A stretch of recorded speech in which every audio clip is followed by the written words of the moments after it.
Hi everyone, this is Billie Tucker with Big Voices Media at State Policy Network. We're here with Joe, and Joe works for an organization that's, you're all going to want to know about this. It's Healthcare Sharing Ministries, right? And with Obamacare coming down the pike, like tomorrow, people are already beginning to feel the effects of it. Right. Tell us what Healthcare Sharing Ministries can do for all these groups here at State Policy Network and for grassroots people that might be watching this. Right. Thank you. Healthcare sharing, first of all, involves a community of Christians who share their medical bills without insurance. And it's those last two words that usually get most people to go, huh? How in the world can you share your medical bills without insurance?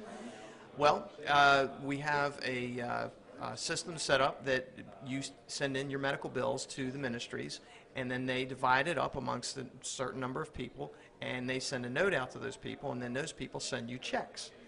So you get checks in the mail from other real human beings, and then you turn around and pay off your medical bills.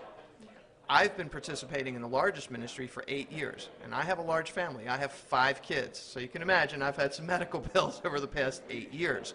Every time that I've submitted my bills to my ministry, I've received checks from all over the country. I've paid off every single one of my medical bills. I am medically debt-free. Wow. Wow. Okay, this almost sounds too good to be true. It sounds like a scheme, as some people would say. Yes. How long has this been going on? How many people are involved in this movement? And tell us why it isn't a scheme. Okay. Well, the oldest ministry started in 1982. The second one started in 1993, and the third one in 1994, the 3 national ministries that are in existence today. So they're not Johnny-come-latelys. They've been around for a while. They're well established. Collectively, between the 3 ministries, we have approximately 55,000 households in all 50 states. So we're well established. I think one of the best attributes that I can say about how this is not a scam is because, for example, the largest ministry in its 18 years of existence has never received one complaint from one participant in the ministry. Not one. We also have never had one health care provider come back and say to us, hey, your folks said they were going to pay their bills and they didn't. We've never had a complaint like that either. So, and the other 2 ministries are almost as good, okay? So we're well trusted. Yes, this is a faith-based medical payment arrangement, okay? And so a lot of people are uncomfortable with that because, oh, it's different from insurance. We've all been raised with insurance, and this is different, but it works. However, you know, some people, they get a little uncomfortable because they have to sign a document that says, I'm responsible 100% for my own medical bills. Well, shouldn't we all be 100% responsible for ourselves? Well, yes. Unfortunately, half the country doesn't think so, but yes, that we should be more responsible, right? So. Yeah, so even though we're 100% responsible, we also recognize that God's word says, bear ye one another's burdens, and so fulfill the law of Christ, which is to love one another sacrificially as he did. Well, if we all pitch in a little bit, we can all help one another.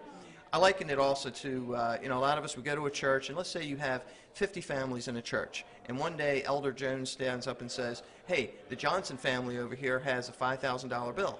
If we each pitch in $100, we can help them pay it off. Well, 50 families, they all say, oh, yeah, I can afford $100 this month. And, you know, it doesn't happen again for a few more months. Well, over time, if you're putting aside $100 a month in that little church, when a bill does come up, whether it's $2,000 or $20,000, you're able to share with the other folks there. We've just taken that and organized that into a national level for those Christians who desire to participate. Well, to me, Joe, it sounds like the Book of Acts. And the Book of Acts, that's where the original church was started. Yes. And everybody brought their wealth to the church, and it was divided up so that nobody would have to go without. And I think it's a great ministry. I've known about it for a long time, haven't been involved in it myself, but a friend of mine about in 1990-something joined it, and she had 6 kids. And they've been in it all this time, and they love it. And I am actually checking into it myself, because who can afford the health care bills that are getting ready, the premiums that are going to go up?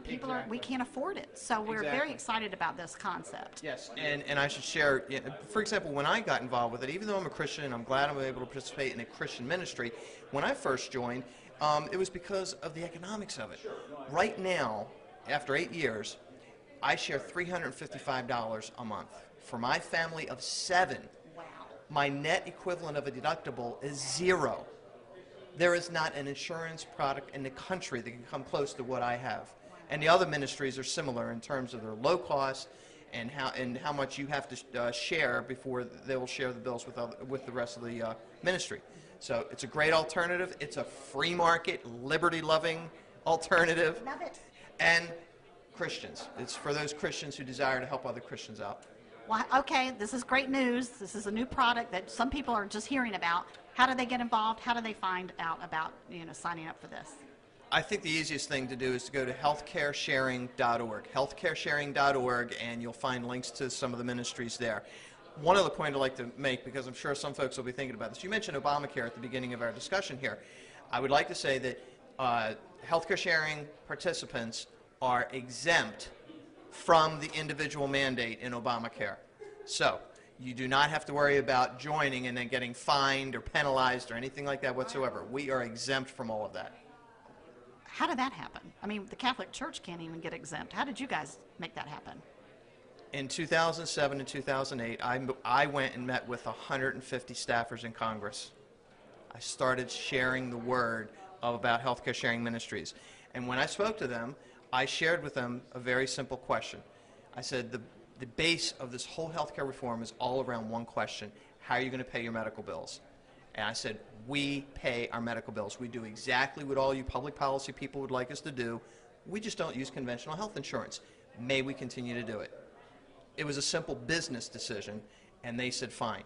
Now, they put us underneath of a religious exemption because we're Christian ministries, but the argument was purely on economics, and they said, yeah, we like it. And I had to negotiate with Democrats.